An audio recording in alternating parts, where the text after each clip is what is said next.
Hi friends, study വിത്ത് media പുതിയൊരു വീഡിയോയിലേക്ക് എല്ലാവർക്കും സ്വാഗതം. അപ്പോൾ നമ്മളിന്ന് നോക്കാൻ പോകുന്നത് മതനവീകരണത്തെക്കുറിച്ചാണ്. റിഫർമേഷൻ. നമുക്ക് ക്ലാസ്സിലേക്ക് കടക്കാം. ദീർഘകാലമായി ചലനമില്ലാതെ കിടന്ന ചിന്താഗതിക്കെതിരായും ജീർണിച്ച ആചാരങ്ങൾക്കെതിരായും ഉയർന്നുവന്ന മനുഷ്യ ചൈതന്യത്തിൻ്റെ രണ്ടു വശങ്ങളാണ് നവോത്ഥാനവും മതനവീകരണവും. നവോത്ഥാനത്തിൻ്റെ പൊതു സ്വഭാവമായ സത്യാന്വേഷണവും യുക്തിബോധവും ഹ്യൂമനിസവും എല്ലാം ഈ മതനവീകരണ പ്രക്രിയയ്ക്ക് പിന്നിലെ പ്രേരക ഘടകങ്ങൾ ആയിരുന്നു. നവോത്ഥാനം ജർമ്മനിയിൽ പ്രത്യക്ഷപ്പെട്ടത് പ്രധാനമായും മതനവീകരണ പ്രസ്ഥാനം ആയിട്ടാണ്. അപ്പോൾ മനുഷ്യൻ്റെ ചിന്താഗതിയും ജീർണിച്ച ആചാരങ്ങൾക്കുമെതിരെ ഉയർന്നു വന്ന ചൈതന്യമായിരുന്നു നവോത്ഥാനവും മതനവീകരണവും. നവോത്ഥാനത്തിൻ്റെ മുഖമുദ്രയായിരുന്ന സത്യാന്വേഷണവും യുക്തിബോധവും ഹ്യൂമനിസവുമെല്ലാം എന്തിനു പ്രേരകമായി? മതനവീകരണത്തിന് പ്രേരകമായി. നവോത്ഥാനം ജർമ്മനിയിൽ പ്രത്യക്ഷപ്പെട്ടത് മതനവീകരണം എന്ന പേരിലാണ്. മതനവീകരണ പ്രസ്ഥാനം മതത്തിനെതിരായിരുന്നില്ല. എന്നാൽ പുരോഹിത മേധാവിത്വത്തെയും മതത്തിൻ്റെ പേരിൽ പ്രോത്സാഹിപ്പിക്കപ്പെടുന്ന അന്ധവിശ്വാസങ്ങളെയും അനാചാരങ്ങളെയുമാണ് റിഫർമേഷൻ ചോദ്യം ചെയ്തത്. ജർമ്മനിയിൽ മാത്രമല്ല, ഇംഗ്ലണ്ട്, നെതർലാൻഡ്, സ്വിറ്റ്സർലാൻഡ് മുതലായ രാജ്യങ്ങളിലും മതനവീകരണ പ്രസ്ഥാനം ജനങ്ങൾക്കിടയിൽ ദേശീയ സ്നേഹവും ദേശീയബോധവും വളർത്തി. ചിന്തയുടെയും വിജ്ഞാന തീക്ഷ്ണതയുടെയും മേലെ ഏർപ്പെടുത്തിയിരുന്ന നിയന്ത്രണങ്ങളെ തട്ടിനീക്കുകയും ചെയ്തിരുന്നു. അപ്പോൾ മതനവീകരണം എന്ന് പറയുന്നത് ഒരിക്കലും മതത്തിനെതിരായിരുന്നില്ല. എന്തിനായിരുന്നു എതിരെ? അവിടെ പുരോഹിത മേധാവിത്വത്തിൻ്റെയും മതത്തിൻ്റെ പേരിൽ നടക്കുന്ന അനാചാരങ്ങൾക്കും അന്ധവിശ്വാസങ്ങളെയാണ് റിഫർമേഷൻ ചോദ്യം ചെയ്തത്. ഇത് ജർമ്മനിയിൽ മാത്രമല്ല, ഇംഗ്ലണ്ട്, നെതർലാൻഡ്, സ്വിറ്റ്സർലാൻഡ് തുടങ്ങിയ രാജ്യങ്ങളിലും ഈ നവീകരണ പ്രസ്ഥാനം ജനങ്ങൾക്കിടയിൽ ദേശീയ സ്നേഹവും ദേശീയബോധവും വളർത്തിയിരുന്നു. ചിന്തയുടെയും വിജ്ഞാന തീക്ഷ്ണതയുടെയും മേലെ ഏർപ്പെടുത്തിയിരുന്ന നിയന്ത്രണങ്ങളെല്ലാം തന്നെ മതനവീകരണത്തിലൂടെ മാറിക്കിട്ടി. ക്രിസ്തുമതത്തിൽ മുമ്പ് നിലവിലുണ്ടായിരുന്ന അനാചാരങ്ങൾ രൂക്ഷമായ വിമർശനത്തിന് വിധേയമായിരുന്നു. വൈദിക പട്ടം കിട്ടിയിരുന്ന പലരും അസാന്മാർഗികരും ആയിരുന്നു. നവോത്ഥാനത്തിൻ്റെ സൃഷ്ടികളായ അന്വേഷണത്വരയും ചിന്തയും ശാസ്ത്രീയ വീക്ഷണവും കൈമുതലായുള്ള പുതിയ തലമുറ സ്വാഭാവികമായും സഭയ്ക്കെതിരെ തിരിഞ്ഞു. ആർഭാട ജീവിതം നയിക്കുന്ന പോപ്പ് യഥാർത്ഥത്തിൽ യേശുവിൻ്റെ ഉദ്ബോധനങ്ങൾക്കെതിരാണെന്നും ജനങ്ങൾ മനസ്സിലാക്കി. അപ്പോൾ ക്രിസ്തുമതത്തിൽ ഉണ്ടായിരുന്ന അനാചാരങ്ങൾ എന്തിന് കാരണമായി? ജനങ്ങൾ അതിനെ രൂക്ഷമായി വിമർശിച്ചു. വൈദിക പട്ടം കിട്ടിയ പലരും അസന്മാർഗികളായിരുന്നു എന്ന് ജനങ്ങൾ മനസ്സിലാക്കി. നവോത്ഥാനത്തിൻ്റെ സൃഷ്ടികളായ അന്വേഷണത്വരയും ചിന്തയും ശാസ്ത്രീയ വീക്ഷണവും കൈമുതലായുള്ള പുതിയ തലമുറ ഇവരുടെ ഈ അനാചാരപരമായ പ്രവർത്തനത്തെ എതിർത്തു. ആർഭാട ജീവിതം നയിക്കുന്ന പോപ്പ് യഥാർത്ഥത്തിൽ യേശുവിൻ്റെ ഉദ്ബോധനങ്ങൾക്ക് എതിരാണെന്നും ജനങ്ങൾ മനസ്സിലാക്കി. അപ്പം മാറ്റങ്ങൾ വരാൻ തുടങ്ങിയപ്പോൾ യാഥാർത്ഥ്യങ്ങൾ എന്താണ്? ജനങ്ങൾ ചൂഷണം ചെയ്യപ്പെടുകയാണ്. ഈ ചൂഷണത്തിന് ജനങ്ങൾക്ക് വിധേയരാകാൻ പറ്റില്ല തുടങ്ങിയ കാര്യങ്ങൾ അവർ മനസ്സിലാക്കി. റോം കേന്ദ്രമാക്കി പ്രവർത്തിച്ചിരുന്ന കത്തോലിക്ക മതത്തിൻ്റെ പ്രവർത്തനങ്ങൾ അക്കാലത്ത് ചോദ്യം ചെയ്യപ്പെട്ടു. കത്തോലിക്ക മതത്തിൻ്റെ ഈ തകർച്ച യൂറോപ്യൻ സാംസ്കാരിക ജീവിതത്തിൽ ഉളവാക്കിയ ചലനം വളരെ ആഴമുള്ളതായിരുന്നു. നവോത്ഥാനം മനുഷ്യൻ്റെ വ്യക്തിത്വത്തിന് രൂപം കൊടുത്ത വിപ്ലവ ശക്തികളിൽ സർവപ്രധാനമായത് മതനവീകരണമാണെന്ന് പറയാം. 14-ാം നൂറ്റാണ്ടിൽ ഓക്സ്ഫോർഡ് സർവകലാശാലയിലെ പ്രൊഫസർ ആയിരുന്ന ജോൺ വൈക്ലിഫ് കത്തോലിക്ക സഭയുടെ തെറ്റായ നയത്തെ വിമർശിച്ചു. അപ്പോൾ ആദ്യമായി കത്തോലിക്ക സഭയുടെ പ്രവർത്തനങ്ങളെ എതിർത്ത വ്യക്തിയാണ് ജോൺ വൈക്ലിഫ്. ഇദ്ദേഹം 14-ാം നൂറ്റാണ്ടിൽ ഓക്സ്ഫോർഡ് സർവകലാശാലയിലെ പ്രൊഫസറായിരുന്നു. മാർപ്പാപ്പ മതപരമായ കാര്യത്തിനു പുറമെ രാഷ്ട്രീയമായ കാര്യത്തിലും ഇടപെട്ടു തുടങ്ങി. കത്തോലിക്ക സഭയിലെ അഴിമതിയും ഇത്തരം പ്രവർത്തനങ്ങളും കാരണം ജനങ്ങൾക്ക് വൈദിക പ്രവർത്തനത്തിൽ ഏർപ്പെടുന്നതിന് അവർ വിസമ്മതിച്ചിരുന്നു. കത്തോലിക്ക സഭയുടെ ഇത്തരം പ്രവർത്തനങ്ങൾ കാരണം ജനങ്ങൾ രാജാക്കന്മാരെയാണ് പിന്തുണച്ചത്. കൂടാതെ കത്തോലിക്ക സഭ സംഭരിച്ച സമ്പത്ത് മാർപ്പാപ്പ കൈയടക്കുകയും ചെയ്തു. ഇത് ജനങ്ങളിൽ വലിയ ദേഷ്യത്തിനും പ്രകോപനത്തിനും കാരണമായി. അപ്പോൾ മാർപ്പാപ്പ മതപരമായ കാര്യത്തിന് പുറമെ രാഷ്ട്രീയ കാര്യത്തിലും ഇടപെടാൻ തുടങ്ങി. അപ്പം മാർപ്പാപ്പയുടെ ഉത്തരവാദിത്വം എന്താണ്? മതപരമായ കാര്യത്തിൽ ഇടപെട്ട് ദൈവത്തെ സ്തുതിക്കുക എന്നുള്ളതായിരുന്നു. എന്നാൽ അത് ചെയ്യാതെ അദ്ദേഹം എന്ത് ചെയ്യാൻ തുടങ്ങി? രാഷ്ട്രീയ കാര്യത്തിലും മറ്റു കാര്യങ്ങളിലും ഇടപെടാൻ തുടങ്ങി. ഇത് ജനങ്ങൾ എന്ത് പറ്റി? ജനങ്ങൾ ദൈവിക കാര്യങ്ങളിൽ ഇടപെടാതെയും സഭകളിൽ ചേരാതെയും അതിനെല്ലാം ജനങ്ങൾ വിസമ്മതിക്കുകയും കത്തോലിക്ക സഭയ്ക്ക് പകരം അവർ ആരെ പിന്തുണച്ചു? അവർ ഇവരുടെ ഈ പ്രവർത്തനങ്ങൾ കാരണം അവർ രാജാക്കന്മാരെയാണ് പിന്തുണച്ചത്. കൂടാതെ കത്തോലിക്ക സഭ സംഭരിച്ച പണം ആര് കൈയടക്കി? ഈ മാർപ്പാപ്പ കൈയടക്കി. ഇതോടെ ജനങ്ങളിൽ അത് വലിയ രോക്ഷത്തിന് കാരണമായി. കൂടാതെ 16-ാം നൂറ്റാണ്ടിൽ കത്തോലിക്ക സഭ ഒരു വൻ സാമ്പത്തിക പ്രതിസന്ധി നേരിട്ടു. സെന്റ് പീറ്റേഴ്സ്ബർഗിലെ ദേവാലയ പുനർനിർമ്മാണം പോലുള്ള നിരവധി നിർമ്മാണങ്ങൾ അവർ ഇക്കാലത്ത് ചെയ്തിരുന്നു. ഇത് കാരണം വൻ സാമ്പത്തിക പ്രതിസന്ധി അവർക്കുണ്ടായി കത്തോലിക്ക സഭയ്ക്ക്. ഇതു മറികടക്കാൻ സ്വീകരിച്ച മാർഗങ്ങളിലൊന്നാണ് പാപമുക്തി പത്രം എന്ന പേരിൽ നടന്ന പാപപരിഹാര വിൽപ്പന. ഇതിലൂടെ അവർ വൻ തുക സമ്പാദിക്കുകയും ചെയ്തു. അപ്പോൾ കത്തോലിക്ക സഭയ്ക്ക് 16-ാം നൂറ്റാണ്ടിലുണ്ടായ സാമ്പത്തിക പ്രതിസന്ധി അവരെങ്ങനെയാണ് മറികടന്നത്? പാപമുക്തി പത്രം എന്ന പേരിൽ പാപപരിഹാര വിൽപ്പന നടത്തി. ഇതിലൂടെയാണ് അവർ ഈ വൻതുക സമ്പാദിച്ചത്. ആദ്യമായി കത്തോലിക്ക സഭയുടെ പ്രവർത്തനങ്ങളെ എതിർത്ത വ്യക്തി ആരാണെന്ന് നമ്മൾ പറഞ്ഞത് ജോൺ വൈക്ലിഫ് ആണ്. ജോൺ വൈക്ലിഫ് അദ്ദേഹത്തിൻ്റെ ശിഷ്യനായ ജോൺ ഹസ്സിലൂടെയാണ് അദ്ദേഹത്തിൻ്റെ ആശയങ്ങൾ പ്രചരിപ്പിച്ചത്. അപ്പം ജോൺ വൈക്ലിഫ് ആരിലൂടെയാണ് അദ്ദേഹത്തിൻ്റെ ആശയങ്ങൾ പ്രചരിപ്പിച്ചത്? അദ്ദേഹത്തിൻ്റെ ശിഷ്യനായ ജോൺ ഹസ്സിലൂടെയാണ്. കത്തോലിക്ക സഭയ്ക്കെതിരെ പ്രവർത്തിച്ചതിനാൽ ജോൺ ഹസ്സിനെ കത്തോലിക്ക സഭ ജീവനോടെ തീകൊളുത്തുകയാണ് ചെയ്തത്. അപ്പോൾ കത്തോലിക്ക സഭയ്ക്കെതിരെ തിരിയുന്നവരെ അവരെങ്ങനെയാണ് ഉന്മൂലനം ചെയ്തത്? അവർ ജീവനോടെ കത്തിക്കുകയാണ് ചെയ്തത്. മതനവീകരണ പ്രസ്ഥാനത്തിൻ്റെ ആദ്യ രക്തസാക്ഷി എന്നറിയപ്പെടുന്നത് ജോൺ ഹസ് ആണ്. ഇതിനുശേഷം ഫ്ലോറൻസിലെ പുരോഹിത വർഗത്തിൻ്റെ പ്രവർത്തനങ്ങളെ എതിർത്ത സവനറോള എന്ന വ്യക്തിയെയും കത്തോലിക്ക സഭ ജീവനോടെ തീ കൊളുത്തുകയാണ് ചെയ്തത്. മതനവീകരണ പ്രസ്ഥാനത്തിലെ രണ്ടാമത്തെ രക്തസാക്ഷി എന്നറിയപ്പെടുന്നത് സവനറോളയാണ്. അപ്പം മതനവീകരണ പ്രസ്ഥാനത്തിലെ ആദ്യത്തെ രക്തസാക്ഷി ആരാണ്? ജോൺ ഹസ്. രണ്ടാമത്തെ രക്തസാക്ഷി സവനറോള. മതനവീകരണ പ്രസ്ഥാനത്തിൻ്റെ പ്രഭാത നക്ഷത്രം എന്നറിയപ്പെടുന്നത് ജോൺ വൈക്ലിഫാണ്.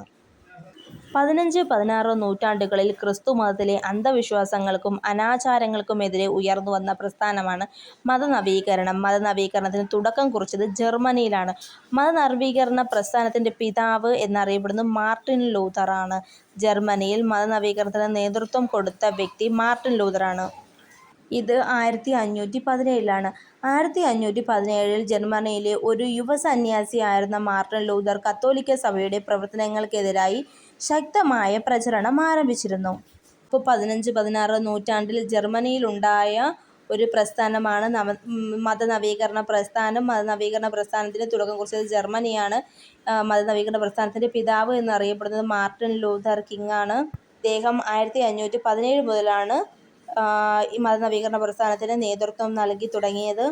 ദൈവവുമായി ബന്ധം സ്ഥാപിക്കുന്നതിന് ഒരാൾക്ക് പുരോഹിതന്മാരുടെ ആവശ്യമില്ലെന്ന് ഇദ്ദേഹം വാദിച്ചു. ജർമ്മനിയിലെ വിറ്റൻബർഗ് സർവകലാശാലയിലെ പ്രൊഫസറായിരുന്നു മാർട്ടിൻ ലൂഥർ. പാപമോചന പത്രിക ജർമ്മനിയിൽ വിറ്റത് ജോൺ ഡെറ്റ്സലാണ്. കത്തോലിക്ക സഭ അവരുടെ സാമ്പത്തിക പ്രതിസന്ധി മറികടക്കുന്നതിന് വേണ്ടിയിട്ടാണ് പാപമോചന പത്രിക വിറ്റത്. അപ്പോൾ ജർമ്മനിയിൽ ആരാണിത് ചെയ്തത്? ജോൺ ഡെറ്റ്സൽ എന്ന് പറയുന്ന വ്യക്തിയാണ്. ഇതിനെ ലൂഥർ നിശിതമായി എതിർത്തിരുന്നു. ഇദ്ദേഹം ക്രിസ്തീയ തത്വശാസ്ത്രങ്ങൾക്ക് കൂടുതൽ പ്രാധാന്യം നൽകിയ വ്യക്തിയായിരുന്നു. എന്നാൽ അവരുടെ ഇത്തരത്തിലുള്ള പ്രവർത്തനത്തെ അദ്ദേഹം നിശിതമായി തന്നെ എതിർക്കുകയും ചെയ്തിരുന്നു. ബൈബിൾ ജർമ്മൻ ഭാഷയിലേക്ക് വിവർത്തനം ചെയ്തത് മാർട്ടിൻ ലൂഥറാണ്. ബൈബിൾ വായിച്ചു മനസ്സിലാക്കിയ ജനങ്ങൾ ഈ ബൈബിളിൻ്റെ മഹത്വം മനസ്സിലാക്കുകയും പോപ്പിൻ്റെ അഴിമതിയും മൂല്യച്യുതിയും മനസ്സിലാക്കുകയും ചെയ്തിരുന്നു. ജർമ്മനിയിലെ പോപ്പിൻ്റെ അഴിമതികൾക്കെതിരായി 95 നിബന്ധനകൾ തയ്യാറാക്കിയ പരിഷ്കർത്താവാണ് മാർട്ടിൻ ലൂഥർ. അപ്പം ബൈബിൾ ജർമ്മൻ ഭാഷയിലേക്ക് പരിഭാഷപ്പെടുത്തിയത് മാർട്ടിൻ ലൂഥറാണ്. ജർമ്മനിയിൽ പോപ്പിൻ്റെ അഴിമതിക്കെതിരായി 95 നിബന്ധനകൾ തയ്യാറാക്കിയ പരിഷ്കർത്താവും മാർട്ടിൻ ലൂഥറാണ്. 1517 ഒക്ടോബർ 31 95 നിബന്ധനകൾ തയ്യാറാക്കി ഇദ്ദേഹം വിറ്റൻബർഗ് പള്ളിയുടെ വാതിലിൽ തൂക്കി. മാർട്ടിൻ ലൂഥറിൻ്റെ ആശയങ്ങളെ പിന്തുണയ്ക്കുന്ന വ്യക്തികളെ വിളിച്ചിരുന്ന പേര് ലൂഥറൻസ് എന്നാണ്.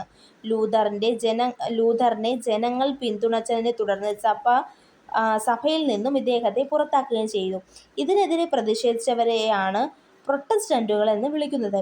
അപ്പോൾ 1517 ഒക്ടോബർ 31 ഇദ്ദേഹം തയ്യാറാക്കിയ 95 നിബന്ധനകൾ വിറ്റൻബർഗ് പള്ളിയുടെ വാതിലിൽ തൂക്കി. മാർട്ടിൻ ലൂഥറിൻ്റെ ആശയങ്ങളെ പിന്തുടരുന്ന വ്യക്തികളെ വിളിക്കുന്ന പേരാണ് ലൂഥറൻസ്. ഈ മാർട്ടിൻ ലൂഥർ ഈ പള്ളിയുടെ മുന്നിൽ ഇങ്ങനെ ഈ 95 നിബന്ധനകൾ തൂക്കിയതിനാൽ ഇദ്ദേഹത്തെ സഭയിൽ നിന്നും പുറത്താക്കുകയും ചെയ്തു. മാർട്ടിൻ ലൂഥറിൻ്റെ ആശയങ്ങളെ പിന്തുടർന്നവരെ ലൂഥറൻസ് എന്നും അദ്ദേഹത്തിൻ്റെ അനുയായികളെ പ്രൊട്ടസ്റ്റന്റുകൾ എന്നുമാണ് വിളിച്ചിരുന്നത്. തുടർന്ന് ലൂഥറിൻ്റെ ആശയങ്ങൾ ജർമ്മനിക്ക് പുറത്തേക്ക് വ്യാപിപ്പിക്കുകയും ചെയ്തു. ദണ്ഡവിമോചന പത്രിക ആരുടേതാണ്? ദണ്ഡവിമോചന പത്രിക ഇറക്കിയത് പോപ്പ് ലിയോ 10 സ്വിറ്റ്സർലാൻഡിൽ നവീകരണ പ്രസ്ഥാനത്തിന് തുടക്കം കുറിച്ചത് ഹാഡ്രിച്ച് സ്വിംഗ്ലിയാണ്. സ്വിംഗ്ലി ആരംഭിച്ച മതമാണ് സ്വിംഗ്ലിയാനിസം.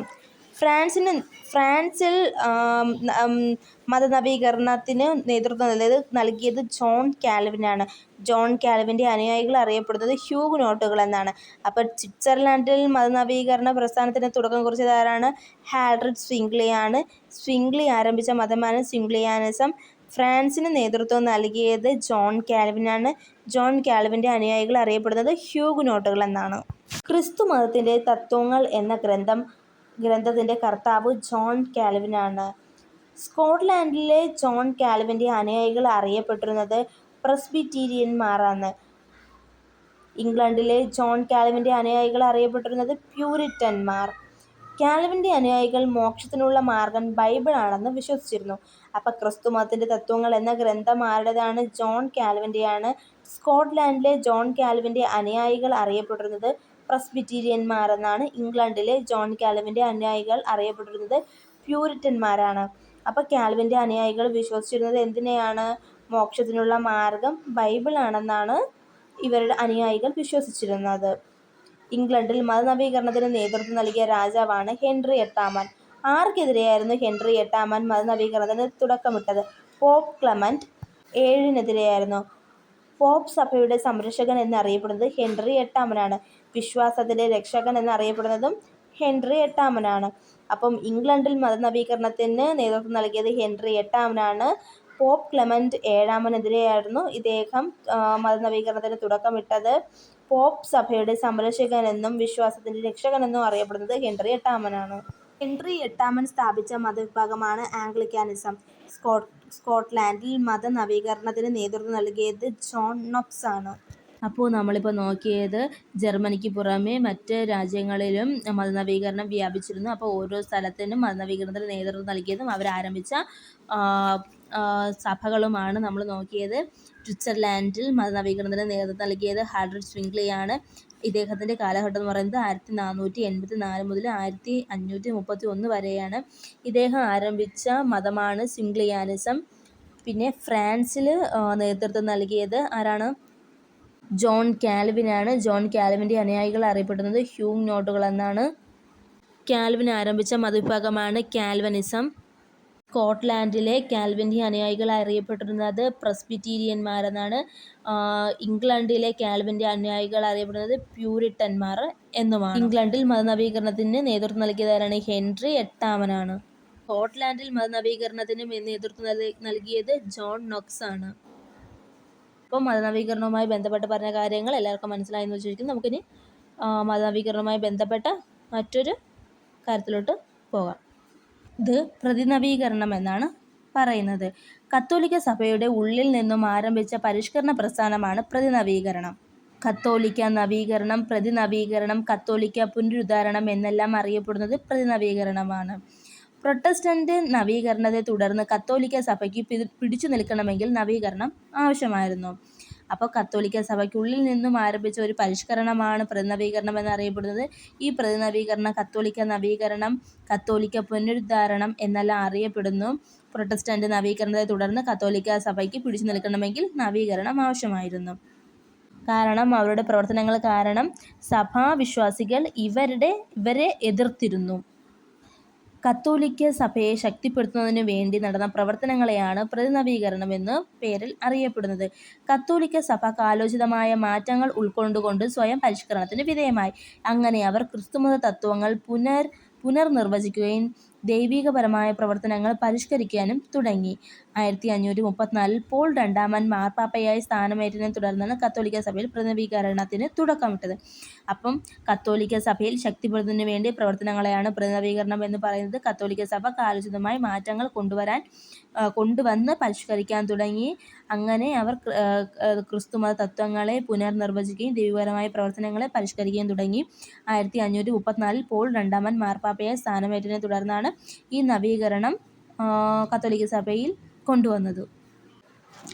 1545 മുതൽ 1563 വരെ ജർമ്മനിയിൽ ട്രെന്റിൽ കത്തോലിക്ക മതമേധാവികൾ ചേർന്ന സമിതിയാണ് കത്തോലിക്ക സഭയ്ക്കെതിരെ വന്ന എല്ലാ ആരോപണങ്ങളെയും പ്രശ്നങ്ങളെയും എതിർത്തത്. ട്രെന്റിൽ ചേർന്ന സഭയുടെ ലക്ഷ്യം സഭയിൽ അച്ചടക്കം കൊണ്ടുവരിക എന്നതായിരുന്നു. അപ്പം സഭയെ ശക്തിപ്പെടുത്തുന്നതിന് വേണ്ടിയിട്ട് 1545 മുതൽ 1563 വരെ ജർമ്മനിയിലെ ട്രെന്റിൽ കത്തോലിക്ക സഭ മേധാവികൾ സംഘടിച്ചിരുന്നു. ഇവരുടെ ലക്ഷ്യം എന്താണ്? സഭയിൽ അച്ചടക്കം കൊണ്ടുവരിക എന്നതായിരുന്നു പ്രധാന ലക്ഷ്യം. ലക്ഷ്യങ്ങൾ കൊടുത്തിരിക്കുന്നത് നോക്കാം. അച്ചടക്കം, സദാചാരബോധം എന്നിവ വളർത്തുക. സ്വജനപക്ഷപാതം, ഉദ്യോഗസ്ഥ വിൽപ്പന, ഒന്നിലധികം പദവി എന്നിവ വിലക്കി. അപ്പോൾ ചില ആൾക്കാർ ഒന്നിലധികം പദവികൾ വഹിച്ചിരുന്നു, അത് വിലക്കി. പിന്നെ വൈദികർക്ക് ബ്രഹ്മചര്യം നിർബന്ധമാക്കി.